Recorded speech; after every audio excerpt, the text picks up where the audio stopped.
Hi friends, Saurabh again. तो आज का जो वीडियो है मेरे इन्वेस्टर साथियों को डेडिकेटेड है।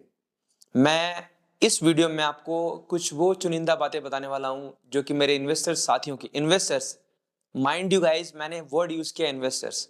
तो सबसे पहले हम बेसिक्स की बात करें। इन्वेस्टर है कौन? डे टू डे लाइफ में आप लोगों ने प्रिंट और इलेक्ट्रॉनिक मीडिया में ये सुना होगा, इन्वेस्टर्स और ट्रेडर्स। इन्वेस्टर एक वो इंडिविजुअल है जो किसी भी स्टॉक को रीजनेबल टाइम के लिए अपने साथ रखता है। अब स्टॉक, बहुत सारे ऐसे एग्जांपल्स हैं जब आपको स्टॉक्स की परफॉर्मेंस देख के लगता है कि शायद इस स्टॉक का जो प्रॉफिट था वो प्राइजिंग है, अब मैं इसे बेच देता हूं और वहां से फिर वो और आगे चला जाता है। तो इन्वेस्टर की जो टाइम की जो डेफिनेशन है उसको कभी आप एक तरीके से डिफाइन नहीं कर सकते हैं। किसी इंसान के लिए इन्वेस्टर की जो टाइम होल्डिंग पीरियड की जो डेफिनेशन है वो 3 साल हो सकती है, किसी के लिए 5 साल, किसी के लिए 7 साल, किसी के लिए 20 साल।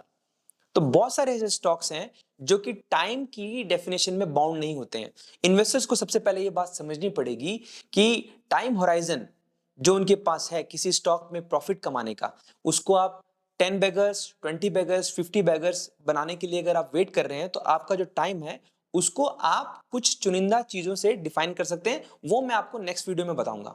अभी के लिए मैं सिर्फ आपको ये बता सकता हूं कि फिगर आउट, अगर आप इन्वेस्टर्स हैं, मेरी बात को आप ध्यान से सुनिएगा। अगर आपने किसी स्टॉक पे पोजीशन बनाई है और उसके बाद में कभी उस स्टॉक का प्राइस जो आज की डेट में जिस प्राइस पे आपने एंट्री ली है वहां पे नहीं आता है और आप अगर उसे होल्ड करते हैं तो आप इन्वेस्टर नहीं है। इन्वेस्टर कौन होता है? इन्वेस्टर सबसे पहले एक स्टॉक का चयन करता है, एक इंडस्ट्री का चयन करता है और उसके बाद वो ये डिफाइन करता है कि यहां से प्रॉफिट मेकिंग कंपनी जो है, क्योंकि मैं सिर्फ प्रॉफिट मेकिंग कंपनीज में ही इन्वेस्टमेंट को तरजीह देता हूं। मैं उन कंपनीज की बात नहीं करता जिनमें प्रॉफिट्स नहीं है। बहुत सारी ऐसी कंपनीज है जिनमें इन्वेस्टर्स ट्रैप होते हैं और बाद में हो सकता है उनमें से कुछ कंपनियां आपको स्टॉक प्राइस में इंक्रीज भी कर जाएं, लेकिन शेयर मार्केट का सबसे बड़ा फंडामेंटल रूल है, जिन कंपनीज में प्रॉफिट नहीं है उन कंपनीज में आपको इन्वेस्टमेंट करने से बचना चाहिए। तो मैंने अभी तक दो बातें की। इन्वेस्टर्स की टाइम डेफिनेशन को आप कैप्चर नहीं कर सकते हैं, किसी भी स्टॉक की जो परफॉर्मेंस है उसके टाइम से डिफाइन आप नहीं कर सकते हैं। आप टाइम वैल्यू ऑफ स्टॉक और प्राइस वैल्यू ऑफ स्टॉक के आधार पे स्टॉक्स का चयन करते हैं। तो मैंने आपको सबसे पहले बताया आपको क्या करना है। एक इन्वेस्टर की भूमिका में रहते हुए सबसे पहले एक अच्छे स्टॉक का चयन करना है। उसके अच्छा स्टॉक कौन सा होता है?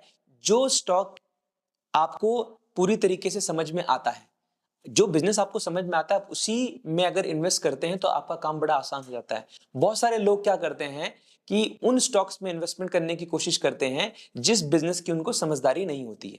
राइट? तो सबसे पहले एक इन्वेस्टर के तौर पे आप एक अच्छे स्टॉक का चयन करें उस बिजनेस की जिसकी आपको पूरी की पूरी समझदारी है। राइट? उसके बाद उस इंडस्ट्री के अंदर, जिसके अंदर जिस स्टॉक को आपने चयन किया है, उस इंडस्ट्री का प्राइस टू अर्निंग रेशियो आप देखें कि उस इंडस्ट्री का प्राइस टू अर्निंग रेशियो क्या है और स्टॉक का प्राइस टू अर्निंग रेशियो क्या है।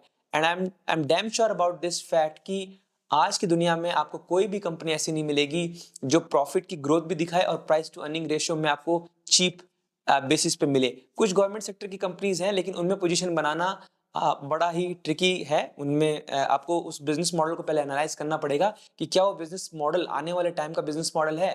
तो जिन कंपनियों में आपको पी कम मिलता है, जिन कंपनियों में आपको ग्रोथ मिलती है, वैसी कंपनियां विरले ही आपको मिलती है।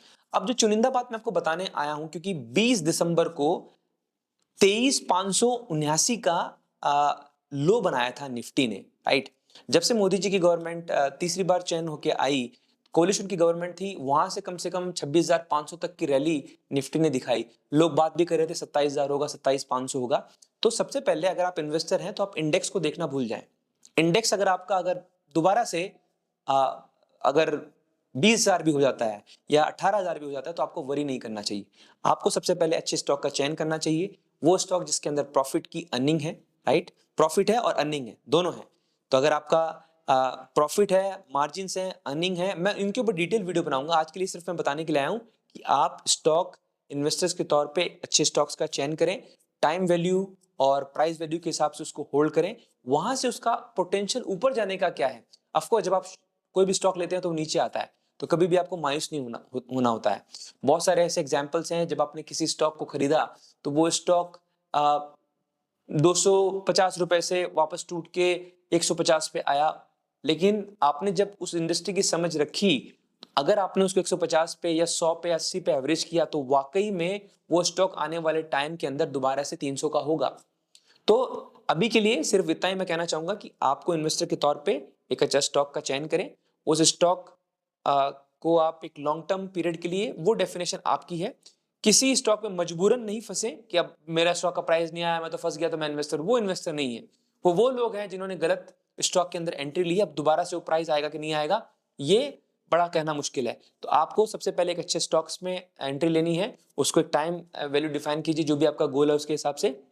और जैसा मैंने बताया, देयर इज नो राइट और wrong answer in the share market. अगर आपने किसी स्टॉक में एंट्री ली, उस स्टॉक में जब आप प्रॉफिट कमा के उसे बेचते हैं तो हो सकता है वहां से भी वो आगे चला जाए।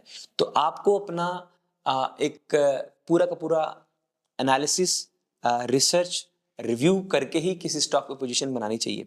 आज के वीडियो में मैं सिर्फ इतना ही आपसे बताऊंगा।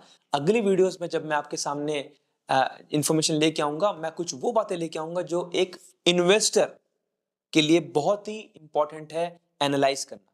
तो thank you so much for your time. आप लोगों का दिन शुभ हो। अगले वीडियो में मिलेंगे तो बहुत सारी बातें करेंगे। Thank you.